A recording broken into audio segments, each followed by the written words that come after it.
Hello student, आज हम यहाँ पर जो है वो कुमाऊं परिषद के बारे में आपका जो है पढ़ेंगे और बहुत इम्पोर्टेंट आपका जो है ये कुमाऊं परिषद का आपका टॉपिक है। सामान्यतः यहाँ से जो है एक क्वेश्चन आपका बन के आ जाता है और जो क्वेश्चन है वो इनके जो मीटिंग्स हैं, जो अधिवेशन है, उनके ऊपर आपका जो है वो बन के आता है। अब धीरे धीरे हम आपके जो इम्पोर्टेंट टॉपिक्स की है उसको हम आपका कवर करते रहेंगे। तो सबसे पहले अगर हम कुमाऊं परिषद की बात करें, ठीक है, तो थोड़ा सा यहाँ पर अगर आप इतिहास में समझें कि जो उत्तराखंड में अगर हम सामाजिक चेतना का प्रसार कहें या अंग्रेजों के विरुद्ध हम बात करें तो थोड़ा सा ये लहर यहाँ पे कम थी। क्यों थी इसके बारे में भी हमको पता है। जब गोरखा शासन यहाँ पे आपका था वो बहुत एक क्रूरल जो आपका शासन यहाँ पे हुआ करता था, ठीक है, तो उस शासन को आपका गोरख्याणी बोला जाता था। पॉइंट नोट कर लें, जो गोरखा लोगों का क्रूर शासन है वो आपका गोरख्याणी कहलाता था। फिर उसके बाद जब आपका 1815 में हम यहाँ पे बात करें, जब अंग्रेजों ने, ब्रिटिश शासन ने यहाँ पर अपना अधिकार जमाया तो उनको, जो यहाँ के उत्तराखंड के निवासी थे, उनको ये चीज़ें उतनी उसके रेस्पेक्ट में, गोरखा शासन के रेस्पेक्ट में उतनी बेकार नहीं लगी। तो 1857 के समय भी आपका विद्रोह नहीं हुआ और थोड़ा सा अशिक्षा यहाँ पर अधिक थी। तो इस वजह से भारतीय दृष्टि में अगर हम बात करें, ठीक है, भारत की दृष्टि के हिसाब से बात करें तो यहाँ पे जो है वो ब्रिटिश शासन का विरोध आपका थोड़ा सा क्या होता था, कम होता था। लेकिन अगर हम बात करें यहाँ पर सन 1912 में, कुछ एक पॉइंट आप नोट करेंगे, सन 1912 में यहाँ पर अल्मोड़ा कांग्रेस की जो है, अल्मोड़ा कांग्रेस की आपकी स्थापना होती है, या ये कहें जो नेशनल कांग्रेस थी, आईएनसी थी, जो 1885 में आपकी बनी थी, उसकी एक शाखा आपकी जो है उत्तराखंड में भी आपका सन 1912 में खुलती है। लेकिन लोगों ने इसको उतने अच्छे तरीके से नहीं लिया, क्योंकि यहाँ पर जो हमारी समस्याएं थी वो हमारी समस्याएं भी आपकी स्थानीय समस्याएं थी, वन से रिलेटेड, जंगलों से रिलेटेड हमारी यहाँ पे समस्याएं थी, ठीक है। इसके बाद यहीं के जो आपके कुछ प्रबुद्ध जन हैं, यहीं के आपके जो कुछ लोग हैं, जिनमें आपका गोविंद वल्लभ पंत हैं, हर गोविंद पांडे हैं, लक्ष्मी शास्त्री हैं, इंद्रपाल शाह हैं, मोहन जोशी हैं, इन लोगों ने एक क्या है लोकल यूनिट का निर्माण किया 1916 में। पॉइंट आप याद करेंगे, 30 सितंबर 1916 को। कब? 30 सितंबर 1916 को इन लोगों ने सामूहिक रूप से एक परिषद की स्थापना की। उस परिषद का नाम आपका क्या था? उस परिषद का नाम आपका कुमाऊं परिषद, कुमाऊं काउंसिल था, जो कि आपका कहाँ पे है, जो कि मझेड़ा नामक स्थान पर इसकी आपकी क्या होती है, मझेड़ा नामक स्थान पर इसकी आपकी स्थापना होती है। और जो हमारे इतिहासकार हैं डॉक्टर अजय रावत, उनके हिसाब से इसके जो आपके जनरल सेक्रेटरी बने, वो जनरल सेक्रेटरी आपके जो हैं वो गोविंद वल्लभ पंत जो हैं वो कुमाऊं परिषद के आपके जो हैं वो महासचिव, जनरल सेक्रेटरी आपके बने। अब क्वेश्चन जो आते हैं वो क्वेश्चन आपके इस तरीके से आते हैं, मैंने टेबल आप लोगों के लिए बनाई है, इस टेबल के हिसाब से ही आप पढ़ लें। तो इनके जो आपके 6 अधिवेशन आपके होते हैं, ठीक है, उनके बारे में हम पढ़ लेते हैं। वो कब हुए, कहाँ हुए, किसकी अध्यक्षता में हुए और उसके पीछे का क्या कारण है, क्वेश्चन यहां से बन के आता है। तो सबसे पहला जो आपका अधिवेशन होता है, सबसे पहला अधिवेशन आपका अल्मोड़ा डिस्ट्रिक्ट में होता है। सबसे पहला अधिवेशन कहां पे होता है? सबसे पहला अधिवेशन आपका अल्मोड़ा डिस्ट्रिक्ट में, अल्मोड़ा में होता है, ठीक है, डिस्ट्रिक्ट नहीं कहेंगे, अल्मोड़ा में आपका होता है। सन 1917 में होता है, जयदत्त जोशी जी की अध्यक्षता में आपका होता है। और किसके लिए होता है? ये सब लोग मिलके जो है स्थानीय समस्याओं के लिए एक क्षेत्रीय संगठन बनने का वहां पे आपका निर्णय लेते हैं। उसका सेकंड जो है, इनका सेकंड अधिवेशन आपका कहां पे होता है? सेकंड अधिवेशन आपका हल्द्वानी में होता है, सन 1918 में होता है। और जो तारादत्त गैरोला हैं, तारादत्त गैरोला इसकी आपकी अध्यक्षता करते हैं। तारादत्त गैरोला आपको जो है वो याद होंगे, हमने जब पवार वंश में आपका पढ़ा हुआ है।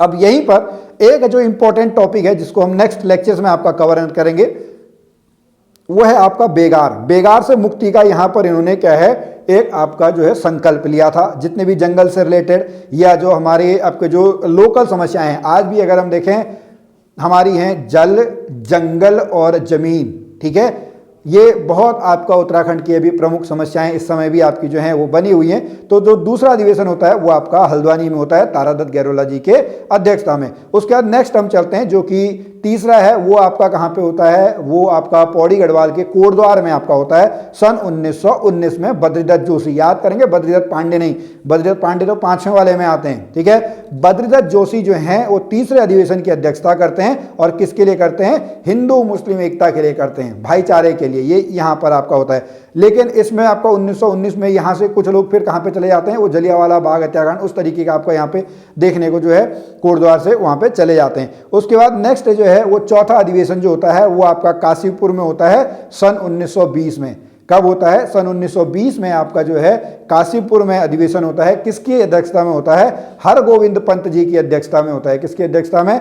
हरगोविंद पंत जी की अध्यक्षता में होता है। और यहाँ पे बात की जाती है असहयोग आंदोलन की, ठीक है, नॉन कोऑपरेशन मूवमेंट जो गांधी जी ने आपका चलाया था, या कुली बेगार आंदोलन। अभी हम कुली बेगार के बारे में थोड़ा सा देखेंगे, उसके फिर नेक्स्ट लेक्चर में देखेंगे। तो कुली बेगार के लिए यहाँ पर जो है वो आपका किया जाता। अब यहाँ पर थोड़ा सा अगर आप देखेंगे, ठीक है, यहां पर इसके बीच में आपका गैप है। 1920 में आपका चौथा जो है वो अधिवेशन होता है, और उसके बाद जो है वो पांचवा अधिवेशन आपका कब होता है? पांचवा अधिवेशन आपका सन 1923 में होता है, 1923 में होता है। इस बीच में इन्होंने 1921 में क्या किया? इन्हीं के अथक प्रयासों से उत्तराखंड में जो आपका कुली बेगार प्रथा थी, वो कुली बेगार प्रथा समाप्त हो गई। ठीक है, कुली बेगार के अंदर भी एक नहीं थी, तीन थी। कुली बेगार, कुली उतार और कुली बर्दाश्त, ये तीन आपकी होती हैं। और लास्ट ईयर तो इससे क्वेश्चन आपके बहुत सारे पूछे गए थे, क्योंकि वो 100 ईयर आपके कंप्लीट हुए थे। ठीक है, तो वहाँ से आपके क्वेश्चन जो हैं वो आपके बन के आ सकते हैं। और यहाँ से जरूर एक क्वेश्चन आपको बन के आता है, क्योंकि अगर आप जो है सिलेबस में पर्टिकुलरली देखेंगे, वहाँ पे जो जन आंदोलन है, जो इस तरीके के आंदोलन है, वो आपसे पूछे गए हैं, वो सिलेबस में आपका लिखा हुआ है। तो पांचवा जो चौथा आपका होता है वो आपका काशीपुर में है, हरगोविंद पंत जी के आपके नेतृत्व में है। उसके 1921 में ये बागेश्वर में सरयू नदी के तट पर, ठीक है, बेगार रजिस्टर को आपके बहाते हैं। उसके 2 साल के बाद सन 1923 में टनकपुर में आपका अधिवेशन होता है, जिसकी अध्यक्षता आपकी कौन करते हैं? जिसकी अध्यक्षता आपकी बद्रीदत्त पांडे जी करते हैं। कौन करते हैं? बद्रीदत्त पांडे जी जो है वो सन 1923 में आपका जो है सन 1923 में यहाँ पे उसका अधिवेशन की अध्यक्षता करते हैं। उसके लास्ट जो है छठा, वो है रानीखेत में। रानीखेत में एक जगह है गनियादोली। ठीक है, जब रानीखेत से आप हल्द्वानी की तरफ को आएंगे तो बीच में एक जगह आती है गनियादोली। ठीक है, तो गनियादोली में जो है वो छठा आपका जो है, ठीक है, वो छठा आपका मतलब अधिवेशन आपका होता है सन 1926 में। और इसकी अध्यक्षता कौन करता है? इसकी अध्यक्षता आपके मुकुंदी लाल करते हैं।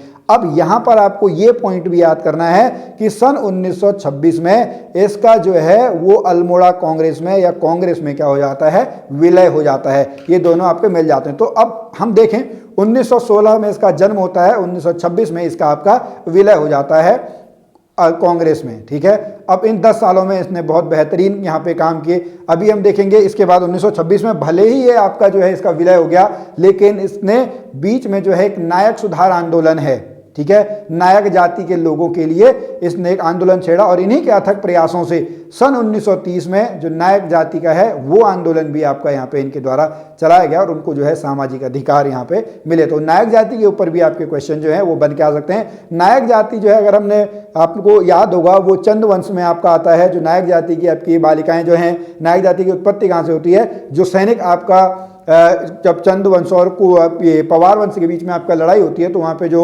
सैनिक हैं, ठीक है, 12 साल तक सैनिकों की आपका वहाँ पे युद्ध होता है, तो उनसे जो अवैध संतानें होती हैं और उनको आपका नायक जाति का आपका बोला जाता है, उसके खिलाफ भी इन्होंने क्या है यहाँ पर जो है वो इस तरीके की कुमाऊं परिषद ने काम किए।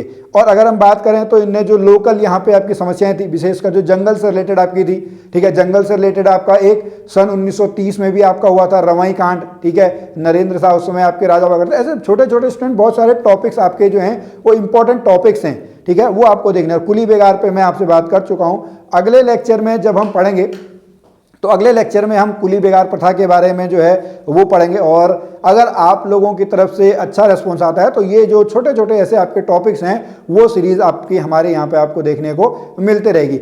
अब मैं आपको एक चीज़ और बता दूं कि आपको ये टॉपिक्स किस तरीके से पढ़ने हैं। आपको सबसे पहले जो है वो सिलेबस आप लोगों को ले लेना है। ठीक है, सिलेबस लेने के बाद आपको उसमें टॉपिक्स आपके देखने, मेन टॉपिक जैसे आंदोलन है, फिर उसके बाद आप जाएं पुराने प्रीवियस ईयर के क्वेश्चन पेपर में कि कौन कौन से आंदोलन आपके यहाँ पे पूछे गए हैं, क्योंकि आपको हमेशा प्रीवियस ईयर क्वेश्चन पेपर से ही एक आइडिया लगेगा कि जो एग्जामिनर हैं वो एग्जामिनर किस तरीके के जो क्वेश्चन हैं वो आप लोगों से पूछ रहे हैं। और साथ में इनके आप क्या करते रहें, इनके आप नोट्स बनाते रहें। बिना नोट्स बनाए नहीं होगा। प्लस बहुत सारे स्टूडेंट यहाँ पे कहते हैं कि सर आप हमको PDF दे दो, हम उससे पढ़ लेंगे। तो जहाँ तक मेरा पर्सनली मानना है ठीक है। जब तक आप अपने नोट्स खुद नहीं बनाएंगे तब तक आपको ना तो वो कॉन्फिडेंस आएगा, ना ही शायद आपको याद हो पाएगा। ये मेरा पर्सनली मानना है। अगर आपको पीडीएफ से याद हो जाता है तो वेल एंड गुड। तो चलिए स्टूडेंट, आज के इस वीडियो में हम यहीं पर रुकते हैं और हमारा जो कुमाऊं परिषद है, कुमाऊं काउंसिल है, उसका टॉपिक हमारा कंप्लीट हो चुका है। यहाँ से क्वेश्चन अगर आपको देखने को मिलेगा तो इन्हीं में से आपको देखने को मिलेगा। हम नेक्स्ट लेक्चर में, या जो इस सीरीज का आपका अगला लेक्चर है, उसमें हम बात करेंगे कुली बेगार आंदोलन की। बहुत इंपॉर्टेंट यहाँ पे है, कुली बेगार आंदोलन की हम बात करेंगे। तब तक के लिए आप हमारे चैनल पे बने रहिए। ऐसे ही और भी वीडियोस को देखने के लिए आप हमारे जो चैनल है इसको आप सब्सक्राइब कर सकते हैं। अगर आप हल्द्वानी में रहकर तैयारी करना चाहते हैं तो आप हमारे ऑफलाइन सेंटर वेदसी एकेडमी में आप आ सकते हैं, और अगर आप ऑनलाइन क्लासेस चाहते हैं तो आप हमारी ऐप वेदा से लर्निंग ऐप को डाउनलोड कर सकते हैं। वहां पर आपको अगर इंग्लिश में चाहिए तो इंग्लिश वाला कोर्स आपको मिल जाएगा। अगर कंप्लीट आपको यूके SSSC का चाहिए वो कोर्स भी आपको वहां पे देखने को मिल जाएगा। तो चलिए स्टूडेंट, आज की इस वीडियो में भी इतना ही। मैं मिलता हूं फिर आपसे अगली वीडियो में। तब तक के लिए जय भारत, जय उत्तराखंड।